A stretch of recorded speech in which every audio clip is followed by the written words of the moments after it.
উলাইকাল্লাযীনা ইমতাহানাল্লাহু কুলুবাহুম লিত্তাকওয়া লাহুম মাগফিরাতুন ওয়া আজরুন আযীম।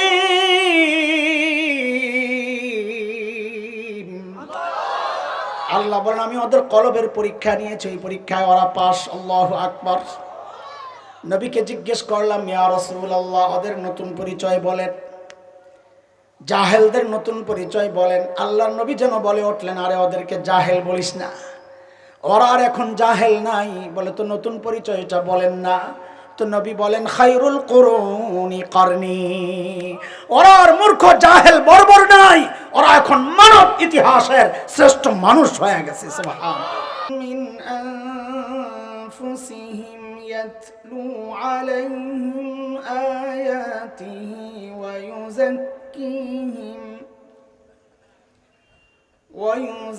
يزكيهم ويعلمهم الكتاب والحكمة وإن كانوا من قبل لفي ضلال مبين.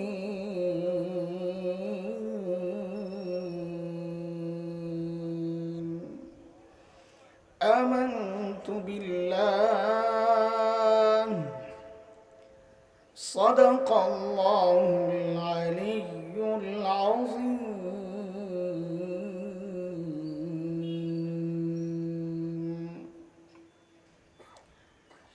আলহাজ মুসা আহমদ খান হাফিজিয়া মাদ্রাসা ও মসজিদে নাঈমের উদ্যোগে আয়োজিত আজকের এই বার্ষিক ওয়াজ মাহফিলের সম্মানিত সভাপতি,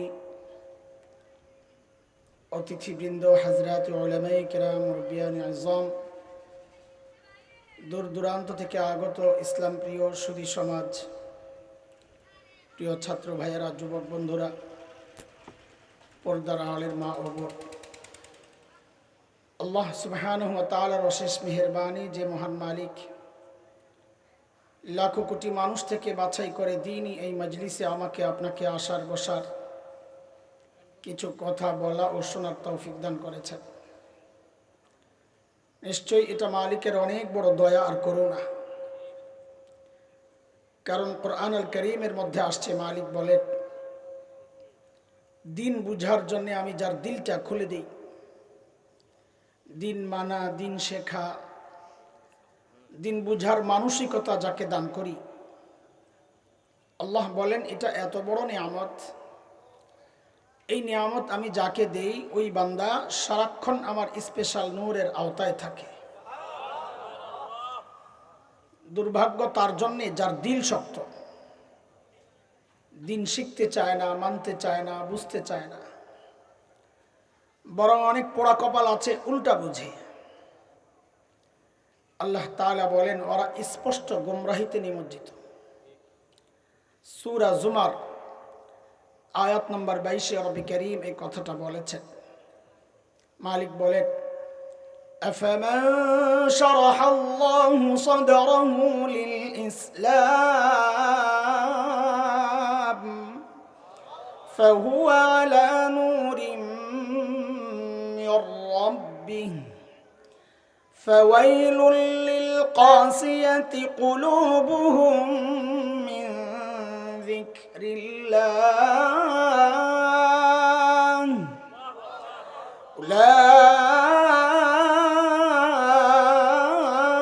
أولئك في ضلال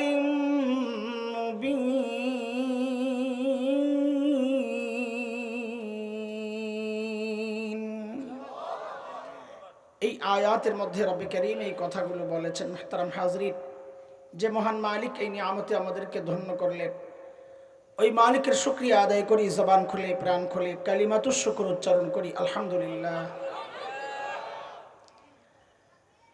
কোরআন আল কারীমের সূরাতুন নিসার একটা আয়াত আমি পড়েছি।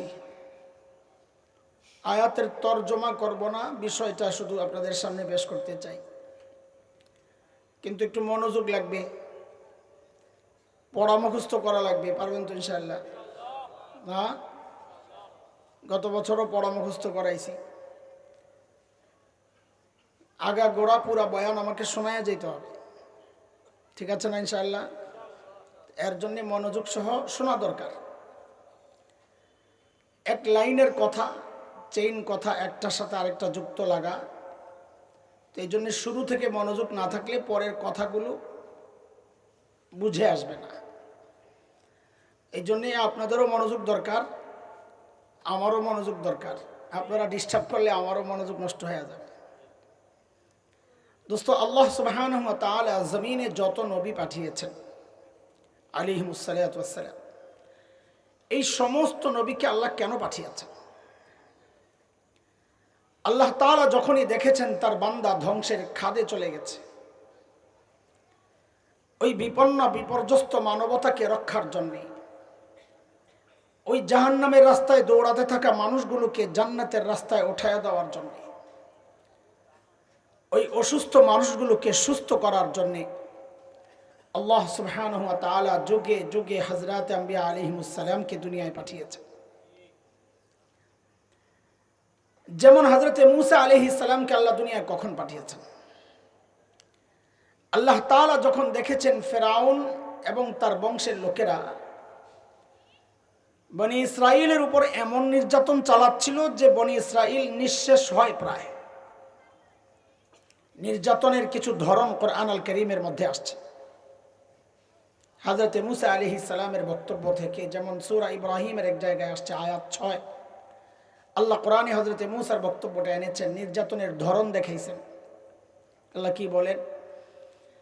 وَإِذْ قَالَ مُوسَى لِقَوْمِهِ اذْكُرُوا نِعْمَةَ اللَّهِ عَلَيْكُمْ إِذْ أَنْجَاكُمْ مِنْ آلِ فِرْعَوْنَ يَسُومُونَكُمْ سُوءَ الْعَذَابِ وَيُذَبِّحُونَ أَبْنَاءَكُمْ وَيَسْتَحْيُونَ نِسَاءَكُمْ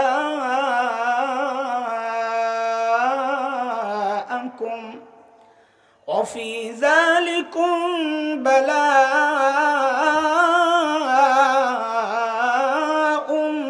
مِّن رَّبِّكُمْ عَظِيمٌ।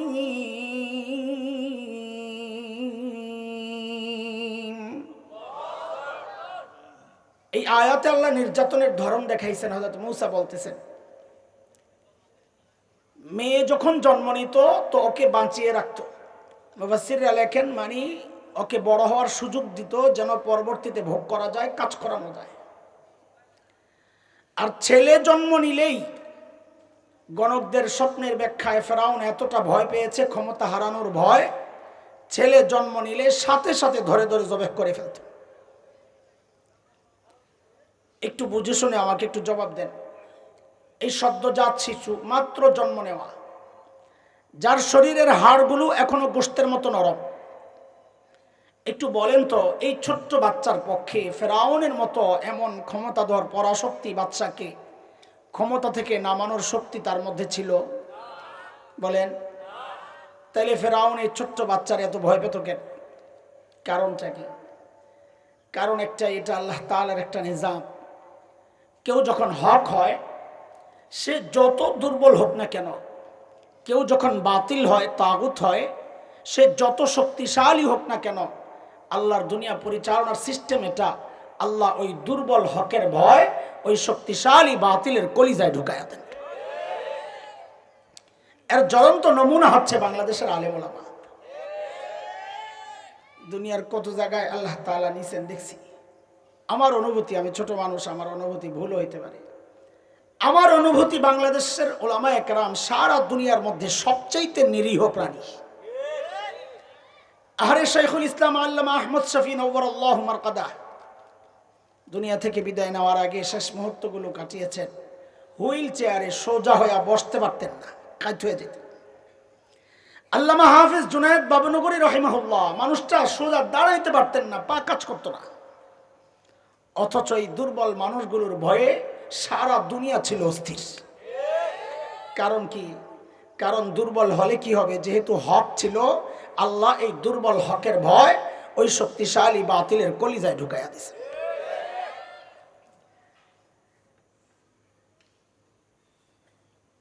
এই পর্যন্ত বুঝছেন না আপনারা কথা?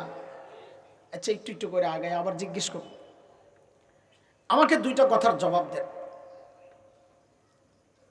রোগী যদি ছোট হয়, ধরেন এই হালকা গলা ব্যথা, ঠান্ডা, জ্বর, এই অল্প ছোট্ট রোগের জন্য মানুষ কি দেশের সবচাইতে বড় ডাক্তার তালাশ করে না এলাকার ডাক্তার?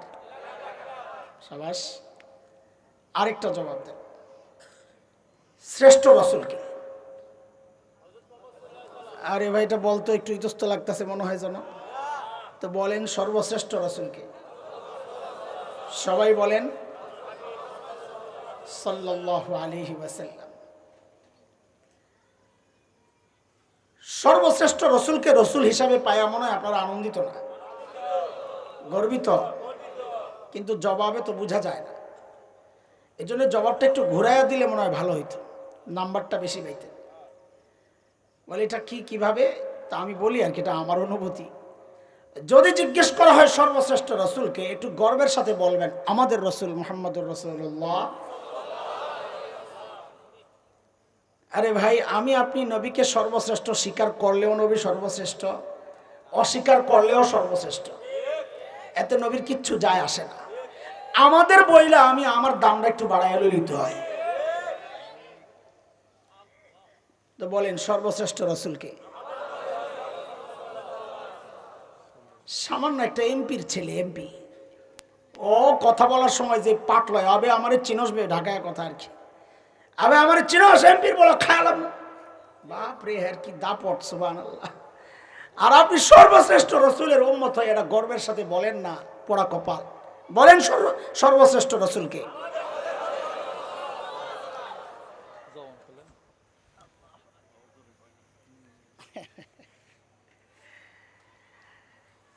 এই যে দুইটা কথা মাঝখান দিয়ে বললাম, এই দুটার একটা ফিনিশিং এ যাই।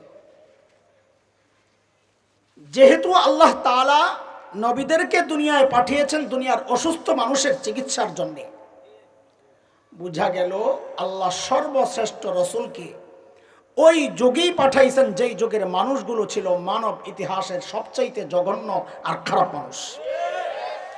কেমনে বুঝলেন? বলে ডাক্তার যেহেতু সবচেয়ে বড়, বোঝা গেল রোগীও ছিল সবচেয়ে বড়। বুঝে আসছে কথা? সেই যুগটাকে বলা হয় আইয়ামে জাহিলিয়া, বর্বরতার যুগ। বর্বরতার মাত্রা কত দূর ছিল যে ওদেরকে ঠিক করার জন্য আল্লাহ সর্বশ্রেষ্ঠ রসুল পাঠাইলেন। ইতিহাস পড়লে লোম দাঁড়ায়া যায়, মানুষ এতটা খারাপ হইতে পারে। একটা পয়সার জন্য মানুষ মানুষ খুন করত। মূর্তি পূজা এখনো হয়, তখনও হইতো, এখন হয় না। তো পার্থক্য কি? এখন মসজিদের মধ্যে মূর্তি রেখে পূজা করা হয়, অথচ তখন খুদ বাইতুল্লাহর ভেতরেই ছিল 360 মূর্তি। ঘরের মধ্যে আলাদা মূর্তি, সফরে বের হলে সাথে করে আলাদা মূর্তি নিয়ে যাইত বগলে করে। কেন? রাস্তায় যদি পূজা করার জন্য আবার খোদা না পাওয়া যায়। রাস্তায় সুন্দর একটা পাথর দেখছে, তো ওই সাথের মূর্তি ফালাইয়া দিছে, প্রতিমা বিসর্জন আর কি, ওই সুন্দর পাথরের পূজা করা শুরু করছে। এই ছিল মূর্তি পূজার অবস্থা। জন্ম নিয়ন্ত্রণ এখন হয় কি হয় না? তখনও হতো। পার্থক্য কি? এখন জন্ম নিয়ন্ত্রণ হয়, পেটের মধ্যে বাচ্চা নষ্ট করা হয় অথবা আসতে দেওয়া হয় না। আর তখন জন্ম নিয়ন্ত্রণ হতো বাচ্চা হওয়ার পর দেখতো ছেলে না মেয়ে। যদি দেখছে ছেলে রেখে দিত, আর যদি দেখছে মেয়ে, এটা ছিল বাবার জন্য সামাজিক কলঙ্ক, আমি মেয়ের বাবা। ওই কলঙ্ক থেকে বাঁচার জন্য বাবা নিজ হাতে নিজের কলিজার টুকরা মেয়েকে জীবন্ত দাফন করে দিত। কোরআন আল কারীমের সূরা নাহলে আসছে 58-59 আয়াত। আমি ব্যাখ্যায় যাব না, আমি শুধু আয়াত পড়ি বরকতের জন্য, আপনারা ব্যাখ্যা দেখে নিয়েন। সূরা নাহল আয়াত 58-59 আল্লাহ বলতেছেন, وَإِذَا بُشِّرَ أَحَدُهُم بِالْأُنثَىٰ ظَلَّ وَجْهُهُ مُسْوَدًّا وَهُوَ كَظِيمٌ يَتَوَارَىٰ مِنَ الْقَوْمِ مِن سُوءِ مَا بُشِّرَ بِهِ أَيُمْسِكُهُ عَلَىٰ هُونٍ أَمْ يَدُسُّهُ فِي التُّرَابِ أَلَا سَاءَ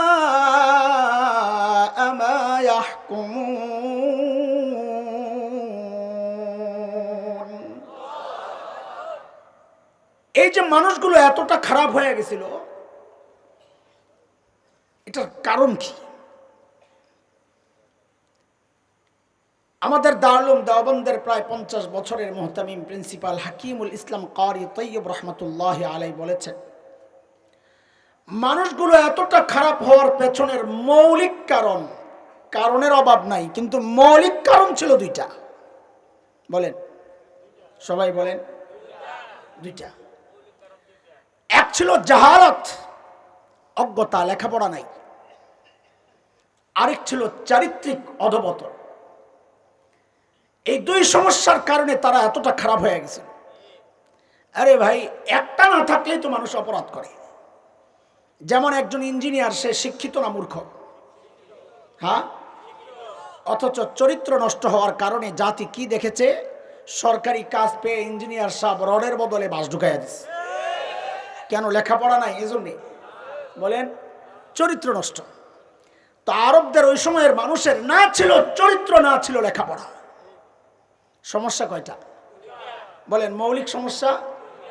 মৌলিক এই দুই সমস্যা মোকাবেলার জন্য, ঠিক করার জন্য আল্লাহ সুবহানাহু ওয়া তাআলা সর্বশ্রেষ্ঠ রসুলকে মৌলিক দুইটা মিশন দিয়া দুনিয়ায় পাঠাইয়া দিয়েছে। এবার বলেন, সমস্যা কয়টা? সমাধানের জন্য রাস্তা কয়টা? বলেন না, সমস্যা কয়টা, সমাধান কয়টা? আল্লাহর হাবিব নবুয়ত পেয়ে ঘোষণা দিলেন, ইন্নামা বুইসতু মুআল্লিমা, আল্লাহ আমাকে শিক্ষক বানায়া দুনিয়ায় পাঠাইছেন। কি বানায়া? আমার নবী কি ছিলেন? সবাই বলেন। আমি এটা আবারও জিজ্ঞেস করব ইনশাআল্লাহ একটু পরে, মুখস্থ রাখেন, মনে রাখেন। আমার নবী কি ছিলেন? আমার নবীকে বলা হয় উম্মি নবী। অর্থ না জানার কারণে অনেকে বলে উম্মি মানে জাহেল, মূর্খ। নাউজুবিল্লাহি মিন যালিক। আমার নবী মূর্খ হবেন থাক দূরের কথা, আমার নবী ছিলেন সব শিক্ষিত মানুষের শিক্ষক। 2 নম্বর নবী বলেন, আল্লাহ আমাকে সর্বোচ্চ উন্নত চরিত্র মাধুর্য দিয়ে দুনিয়ায় পাঠিয়েছেন যেন আমি ওই বর্বরদের পেছনে মেহনত করে করে ওদেরকে দুনিয়ার সেরা মানুষ বানাতে পারি। সমাধান কয়টা? আমার নবী কি ছিলেন? বলেন না, কি ছিলেন? শিক্ষক। এখানে যারা আছেন, কিছু কথা বলবো, আপনাদের কষ্ট লাগতে পারে, কিন্তু বিশ্বাস রাখেন আপনাদেরকে কষ্ট দেওয়ার জন্য এই কথাগুলো বলছি না, বলবো না। আল্লাহ হাজির। কথাগুলো বলবো কেবলই আপনাদের হৃদয়ে, অন্তরে আফসোসের আগুন জ্বালাইতে। ছোটবেলায় মা গোসল করাইতেন না শীতকালে, ডলে মলে? খুব মজা লাগতো না কষ্ট? হ্যাঁ। কিন্তু মা যে কষ্টটা দিতেন আমার ভালোর জন্য না খারাপের জন্য? উলামা একরাম কথা বলেন, বিশেষ করে আমি আমার কথাই বলি, বয়ান করি। 2 রকমের বয়ান হয়, এক হয় ওয়াজ, আরেক হয় ওয়াশ। বলেন, একটা হয় ওয়াজ, আরেকটা হয় ওয়াশ। আমরা শুধু ওয়াজ শুনতে চাই, ওয়াশ হইতে চাই না। ওয়াশ করতে গেলেই আস্তে করে বলে হুজুর তো রাজনীতির আলাপ করে। কি আজীবের দুনিয়ায় আসছে। তো এই জন্যে কিছু ওয়াশও হবে, ওয়াজও হবে। তো ওয়াশ খাইয়া আবার ঘাবড়াইয়া যায় না, যা আসলাম একটু বয়ান শুনতে, বেটা আমরে বৈক্য টিকা শেষ। হ্যাঁ, দেখেন ইনশাআল্লাহ আপনাদের ভালোর জন্যে আমরা চাই আপনাদের কলিজায় আগুন লাগুক, আপনারা চলে আসেন জায়গা মতো। দেখেন, আমরা যারা মাদ্রাসায় পড়াচ্ছি আলহামদুলিল্লাহ, আমাদের একটা গর্বের জায়গা কি জানেন? আহা, আমাদের গর্বের জায়গা হচ্ছে আমাদের শিক্ষার গোড়ায় মুহাম্মদুর রাসূলুল্লাহ সাল্লাল্লাহু আলাইহি ওয়াসাল্লাম। আমরা যারা এই জায়গায়, আমি কওমি আলিয়া ভাগ করতে চাই না, বিনয়ের সাথেই বলি, যেই লাইনে আছে, দ্বীনি শিক্ষার সাথে যে যুক্ত আছে, তার গোড়ায়, শিক্ষার গোড়ায় কে? মুহাম্মদুর রাসূলুল্লাহ সাল্লাল্লাহু আলাইহি ওয়াসাল্লাম। বলে এটা কেমনি? আমরা যে কোনো লেখাপড়া, কার থেকে শিখছো? অমুক থেকে। উনি কার থেকে শিখছে? অমুক থেকে। উনি কার থেকে? যেতে যেতে যেতে যেতে শেষে দেখা যায় লাস্টে কে আছে? কে আছেন? মুহাম্মদুর রাসূলুল্লাহ সাল্লাল্লাহু আলাইহি ওয়াসাল্লাম। আমি একটা উদাহরণ দিই, তাহলে আপনারা বুঝবেন। যেমন আমরা বুখারী শরীফ পড়েছি, এখানে বুখারীর ওস্তাদ আছেন, শিক্ষক আছেন অনেক। আর পড়ছেন এমন মানুষের তো অভাব নেই, অনেক ওলামায়ে কেরাম আলহামদুলিল্লাহ। আমিও আলহামদুলিল্লাহ পড়ার সৌভাগ্য হয়েছে আমার। ধরেন কথার কথা, প্রথম হাদিস ইন্নামাল আ'মালু বিন্নিয়াত, আল হাদিস, লম্বা হাদিস। এই হাদিসটা আমি ঢাকার ফরিদাবাদ মাদ্রাসায় পড়েছি। আমার ওস্তাদ মুহতারাম শেখুল হাদিস আল্লামা আব্দুল হাফিজ রহমতুল্লাহ আলাইহি। এই হাদিস আমি দেওবন্দ মাদ্রাসায় পড়েছি। আমার ওস্তাদ ছিলেন শেখুল হাদিস আল্লামা নাসির খান রহমতুল্লাহ আলাইহি। আমার এই দুই উস্তাদের উস্তাদ ছিলেন শেখুল আরব ওয়াল আজব হযরত হুসাইন আহমদ মাদানী নওয়ারাল্লাহু মারকাদাহ। তার উস্তাদ ছিলেন শেখুল হিন্দ মাহমুদ হাসান দেওবন্দি রহমতুল্লাহ আলাইহি। তার উস্তাদ ছিলেন ব্রিটিশ বিরোধী আন্দোলনের অন্যতম সিপাহ সালার, মুজাহিদে মিল্লাত, দারুল দেওবন্দের অন্যতম প্রতিষ্ঠাতা, কাসিমুল উলুম আল খায়রাত, ইমাম কাসিম নানুতুবি রহমতুল্লাহ আলাইহি। তার উস্তাদ ছিলেন শাহ আব্দুল গনি মুজাদ্দিদ দেহলভী রহমতুল্লাহ আলাইহি। তার উস্তাদ ছিলেন শাহ মুহাম্মদ ইসহাক আদ-দেহলভী রহমতুল্লাহ আলাইহি। তার উস্তাদ ছিলেন শাহ আব্দুল আজিজ মুহাদ্দিস দেহলভী রহমতুল্লাহ আলাইহি। তার উস্তাদ ছিলেন শাহ ওয়ালিউল্লাহ মুহাদ্দিস দেহলভী রহমতুল্লাহ আলাইহি। তার উস্তাদ ছিলেন আবু তাহির আল মাদানী রহমতুল্লাহ আলাইহি। তার উস্তাদ ছিলেন ইব্রাহিম কুর্দি রহমতুল্লাহ আলাইহি। তার উস্তাদ ছিলেন আহমদ আল কশাশি রহমতুল্লাহ আলাইহি। তার উস্তাদ ছিলেন আহমদ আশ-শানাবী রহমতুল্লাহ আলাইহি। তার উস্তাদ ছিলেন যাইনুদ্দিন আল মিসরি রহমতুল্লাহ আলাইহি। তার উস্তাদ ছিলেন আহমদ ইবনে আলী আল হাজার আসকালানী রহমতুল্লাহ আলাইহি। তার উস্তাদ ছিলেন ইব্রাহিম আত-তানুখি রহমতুল্লাহ আলাইহি। তার উস্তাদ ছিলেন আবুল আব্বাস আল হাজ্জার রহমতুল্লাহ আলাইহি। তার উস্তাদ ছিলেন আবু আলী আজ-জুবাইদি রহমতুল্লাহ আলাইহি। তার উস্তাদ ছিলেন আবুল ওয়াক্ত আস-সিজজি রহমতুল্লাহ আলাইহি। তার উস্তাদ ছিলেন আবুল হাসান আদ-দাউদি রহমতুল্লাহ আলাইহি। তার উস্তাদ ছিলেন আবু মুহাম্মদ আস-সারাখসি রহমতুল্লাহ আলাইহি। তার উস্তাদ ছিলেন আবু আব্দুল্লাহ ফিরাবি রহমতুল্লাহ আলাইহি। তার উস্তাদ ছিলেন মুহাম্মদ ইবনে ইসমাঈল ইমাম বুখারী রহমতুল্লাহ আলাইহি। তার উস্তাদ ছিলেন হুমায়দি রহমতুল্লাহ আলাইহি। তার উস্তাদ ছিলেন সুফিয়ান আস-সাউরি রহমতুল্লাহ আলাইহি। তার উস্তাদ ছিলেন ইয়াহইয়া ইবনে সাঈদ আল আনসারী রহমতুল্লাহ আলাইহি। তার উস্তাদ ছিলেন মুহাম্মদ ইবনে ইব্রাহিম আত-তাইমি রহমতুল্লাহ আলাইহি। তার উস্তাদ ছিলেন আলকামা ইবনে ওয়াক্কাস আল-লাইসি রহমতুল্লাহ আলাইহি। তার উস্তাদ ছিলেন উমর ইবনুল খাত্তাব রাদিয়াল্লাহু আনহু। তার উস্তাদ ছিলেন মুহাম্মদুর রাসূলুল্লাহ সাল্লাল্লাহু আলাইহি ওয়াসাল্লাম। আমাদের শিক্ষার গোড়ায় কে? বলেন না, বলেন না, একটু কষ্ট লাগলেও বলেন, কি করবেন আর বলেন। আমাদের শিক্ষার গোড়ায় কে?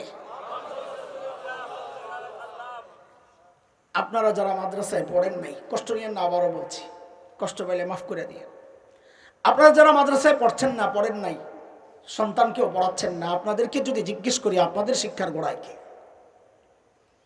খুঁজে খুঁজে শেষ পাইবেন না যাইয়া। আপনারও এই অধিকার ছিল এমন একটা গর্বের পরিচয় দেওয়ার, যা আমার শিক্ষার গোড়ায় মুহাম্মদুর রাসূলুল্লাহ। এই অধিকার ছিল, কে আপনাকে বঞ্চিত করলো? এই পরিচয় আপনি কেন দিতে পারছেন না? এই জন্য পারছেন না কারণ আপনার সামনে, আপনার সন্তানের সামনে এমন এক সিলেবাস তারা দিয়েছে, যে সিলেবাস পড়ে এমন গর্বের পরিচয় দিবেন থাক দূরের কথা, ওই সিলেবাস তো আপনি মানুষের সন্তান, সেই পরিচয় দিতে আপনাকে অস্বীকার করাচ্ছে। কারণ ওই সিলেবাস তো খলিল ইব্রাহিম তৈরি করে নাই, আমাদের সিলেবাস তো তৈরি করেছেন খলিল ইব্রাহিম আলাইহিস সালাতু ওয়াস সালাম। রব্বানা ওয়াবআস ফীহিম রাসূলান মিনহুম ইয়াতলু আলাইহিম আয়াতিকা ওয়া ইউআল্লিমুহুমুল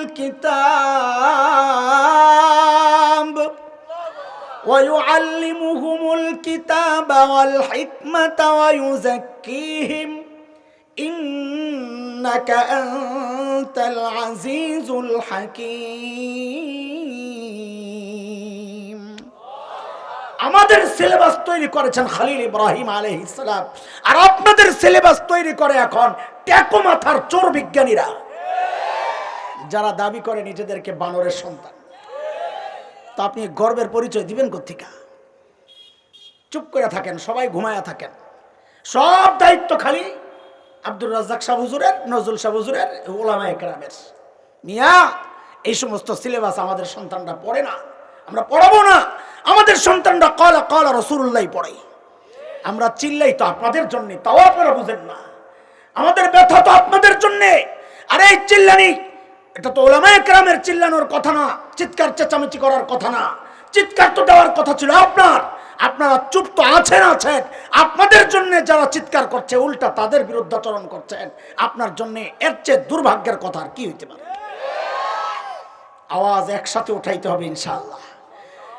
এসব ব্যাপারে যদি উলামায়ে কেরাম ডাক দেন, ভুলে যাবেন আপনি কোন দল করেন, কারে সিল মারেন, কারে ভোট মারেন। এটা আমার ঈমান আর আকীদার চেতনা বিশ্বাসের ব্যাপার। এই জায়গায় আপোষ চলে না, কথা কর। এই জায়গায় আপোষ চলে না, ঈমানের ব্যাপারে কোনো আপোষ নাই। যদি এমন কোন পরিস্থিতি তৈরি হয়, আলেমদের সাথে একসাথে হইয়া আওয়াজ উঠাইতে হবে, বাংলাদেশে নাস্তিকতার চর্চা করতে দেওয়া হবে না, ইনশাআল্লাহ।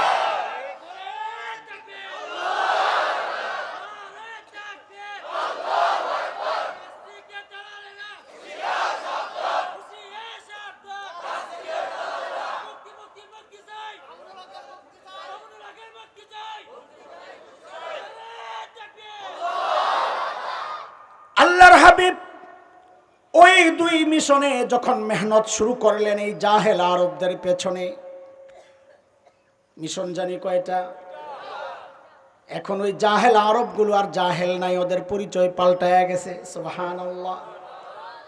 বলে নতুন পরিচয়টা একটু বলেন না। বলে আমি কি বলবো, আল্লাহকে জিজ্ঞেস করো। মালিককে জিজ্ঞেস করলাম, মালিক ওই জাহেলদের নতুন পরিচয় বলেন। আল্লাহ কোরআনুল কারীমের মধ্যে জানায়া দিলেন, সীমাহুম ফি ওয়ুজুহিহিম মিন আসারিস সুজুদ, ওদের চেহারার মধ্যে সেজদার চিহ্ন পাইবা। বলে সেজদার চিহ্ন তো বাহির দিয়া, তার মানে বাহিরে ফিটফাট, আবার ভেতরে সদরঘাট কিনা? আল্লাহ বলেন না না না, আমার নবীর সাহাবীরা বাহিরেও এক নাম্বার, ভেতরেও এক নাম্বার। বলে আমি কেমনে বুঝবো?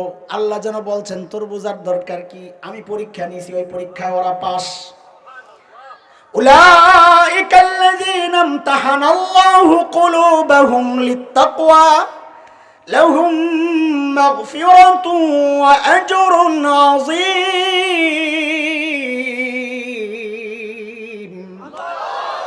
আল্লাহ বলেন আমি ওদের কলবের পরীক্ষা নিয়েছি, ওই পরীক্ষায় ওরা পাস। আল্লাহু আকবার। নবীকে জিজ্ঞেস করলাম, ইয়া রাসূলুল্লাহ, ওদের নতুন পরিচয় বলেন, জাহেলদের নতুন পরিচয় বলেন। আল্লাহর নবী যেন বলে উঠলেন, আরে ওদেরকে জাহেল বলিস না, ওরা আর এখন জাহেল নাই। বলে তো নতুন পরিচয়টা বলেন না। তো নবী বলেন, খায়রুল কুরুনি করনি, ওরা আর মূর্খ জাহেল বর্বর নাই, ওরা এখন মানব ইতিহাসের শ্রেষ্ঠ মানুষ হয়ে গেছে। সুবহানাল্লাহ। মুহতারাম হাজরিন,